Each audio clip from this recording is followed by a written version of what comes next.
Jacqueline and welcome to my channel. So I'm here today to talk a little bit about myself, what I do, and how I came to do it. So I am a master stylist and salon manager at Tangerine Hair and Spa in Charlottetown, PEI. So my whole journey started kind of when I was right when I could walk. I always loved hair. Hair was always a huge part of my life.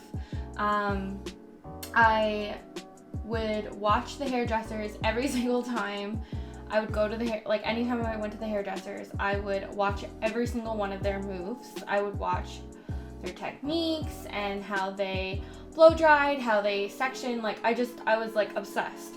I would always be sweeping up the hair, and I'd always be watching them when they were shampooing my mom's hair and wanting to do it myself and everything. So it was definitely something that I have always had a natural interest for, but it was never something that was oh, I'm definitely going to be a hairdresser and that's going to be my main gig. A lot of times when people hear that you want to be a hairdresser, they think, oh, that's not really a real job, it's not gonna pay the bills. That is not the case. I pay my bills quite well, actually. But that was one of the things that that was discouraging for the longest time, and why I didn't go and try and, achieve my goals in being a hairdresser.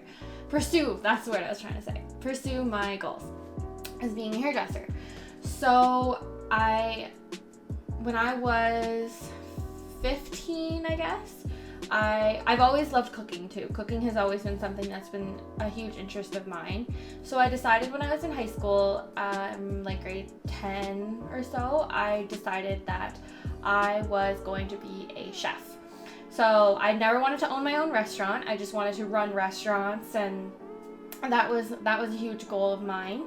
So I took it was a pretty intensive culinary program in my high school in Ontario.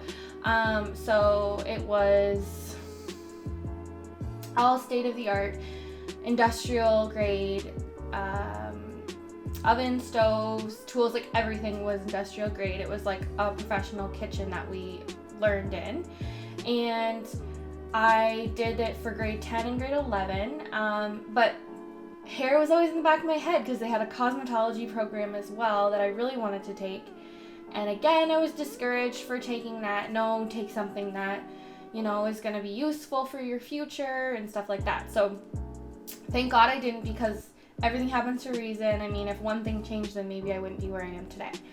So I took the culinary program, and then I decided to take a co-op at a restaurant. So I did that, and I actually met a boyfriend there, and I think that was a very important moment in my life, because I learned what it's like to be in a relationship with someone with those kind of hours.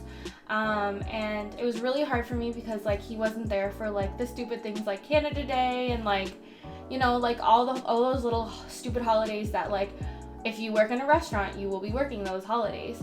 And I just knew for a fact that I didn't want to be that person. I wanted to be able to be involved in my future children / family's life. So that was kind of a huge red flag for me, and made me realize, okay, this isn't what I want to do. I don't want to be in the restaurant business.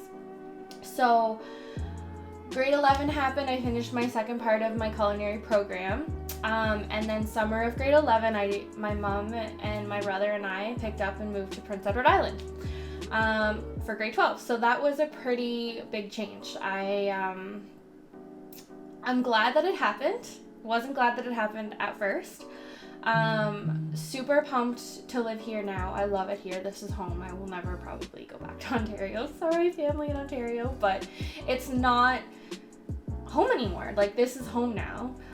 This is where I did a lot of my growing up. I moved here when I was 15 years old. I've lived here for 10 years now. So it's a pretty big, I've lived here for almost half my life, which is crazy to think, but I have.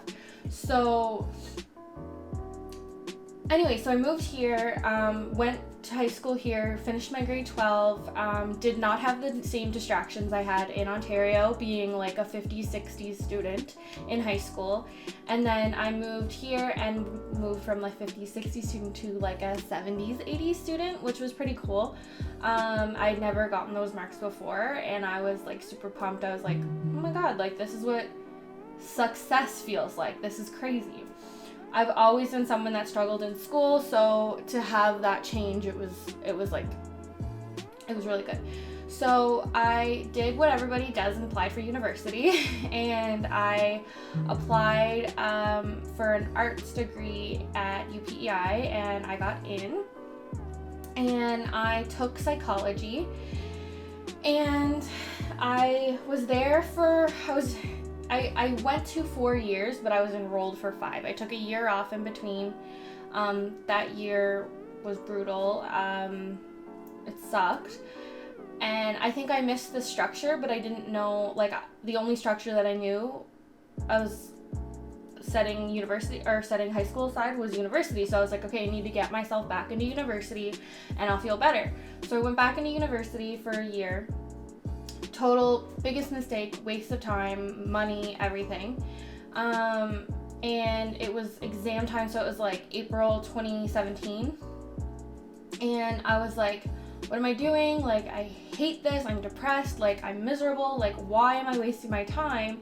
So, and like, my whole life, like, after the whole culinary, getting out of that, my whole life, it was always like, I'm gonna be a social worker, but I'm gonna do hair on the side. Like, oh, I'm gonna be a teacher, but I'm gonna do hair on the side. Like, hair was like always part of my plan. And I just came to a point in my life where I was like, why the hell isn't hair the plan? Because it's like the one consistent I've ever had in my life. Like, my dad always said to me growing up, like, Jacqueline, you try all these new things, but you never follow through. But hair was like the only thing that I've ever been consistently excited about. So I, was a grown adult living with my fiance, and I called my mom and I just said, Mom, like, I'm not happy, like, I don't know what to do, like, I know I don't want to do university anymore. And she's like, well, what would you do? And I was like, I just really want to do hair. And like, even as adults, like, we still always want to like get the approval of our parents. So she said, well, then go do hair, like, at least you're doing something. So I went through with it and got my tuition funded and received unemployment while I went to school, and I was able to put my 110% energy and attention into hair, and it was the best year of my life. I learned a lot about myself, and I learned a lot about other people, and honestly, I look back and I'm like, God, I wish I would have done this earlier. But in the grand scheme of things, the fact that I went through all of those trials and tribulations in university put a really good head on my shoulders. And the beauty industry is really hard to work in, because you are working with like people's hair and like people's, stuff that they hold really close and dear to their heart. So if you mess up with that, like, the backlash is brutal. So anyways, I don't recommend going into the beauty industry right out of high school. Some people can do it, but it is definitely something that I don't think I could have done right out of high school. I wasn't strong enough to do it. There's a lot of people that, enter the industry and then it's too hard and then they just leave. Like, I'm the only person out of my graduating class that is still doing hair. So it's pretty crazy. So it's not for everybody, but I'm absolutely obsessed. So my 3rd year of being in the industry, and I couldn't be more in love. I just like, I get more and more excited every day to do it, and having this time where I'm off for so long and not knowing when I'm going to be going back is killing me, and just missing it a lot. So so that's why I started this YouTube channel, because I really want to share my knowledge and share tips and tricks and stuff with everybody, because hair is one of those things that I think people overcomplicate sometimes, but it doesn't need to be complicated. So I'm here to uncomplicate it for you. So thank you so much for tuning in and listening in on my journey, and I hope to see you at the next video. Thanks!